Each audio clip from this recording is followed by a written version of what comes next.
Hello TT Magazine followers, and I have a video now of the KO2 actually working, plugged in, after I unboxed it in my last video. A very quick, very short video to show you some of the tools you can play around with. This is not a tutorial. Have a look, see what you think. I'll give you a heads up straight away now. It's quite a hard device to use. You've got to be persistent and do a lot of research with this. It's not a plug and play, it is a enthusiast device. At its most basic, each of these keys have their own sounds on them. Let me just go make sure I unmute everything. There we go.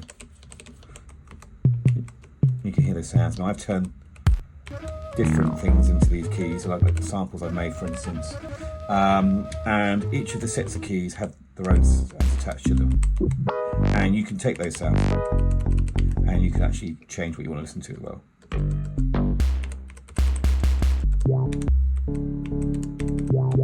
It's quite a cool sound. And if you hold it down, it shows you what it is as well. Growly. What's that one there? If I hold the sound down, what is it?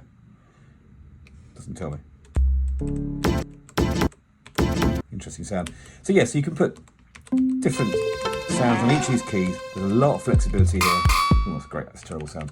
And then inside of these buttons here, you can actually put in different patterns of music. So I put a little pattern in here under AO1. If I play that pattern, I'll just mute everything else. You can hear that pattern playing. Right, each of these buttons, you can have various different patterns. In fact, you can have 99, this goes all the way up to 99. And so you can flip between them as you're playing. So if you want to record something and play live, you can flip between these and play different sounds. If I go to my different patterns now, which aren't great, but I've had a go at making one myself. And again, I've got two tracks here playing. I can mute the C track.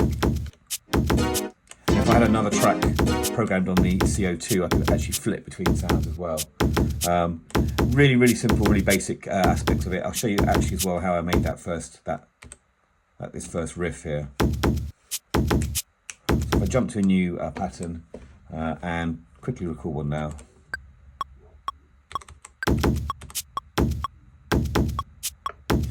Now it's looping, you can hear it play. Okay, you can do that with lots of different tracks. So I'm going to experiment a little bit longer with this and play around with it a little bit more, but it's the most basic level. Lots of fun to use. You've got to really persist with it, and you'll get better and better effects. I mean, when I first started, it was awful. It's still pretty bad, but I'm getting a better understanding of how to play around with it. There's some cool effects as well. Some cool things there. Anyway, watch your space for more videos, and as I get better at this,